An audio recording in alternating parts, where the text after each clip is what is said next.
দরদ আসলে খুব দরদের একটা সিনেমা। দরদ আপনারা যারাই দেখেছেন, আপনারা সবাই দেখেছেন।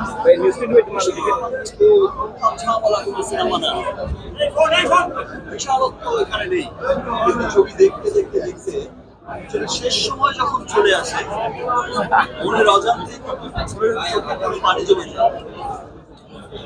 মনের অজান্তে সবার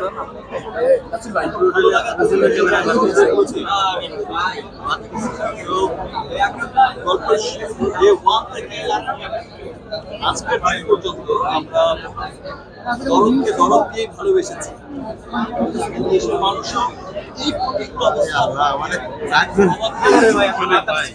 ছিলাম না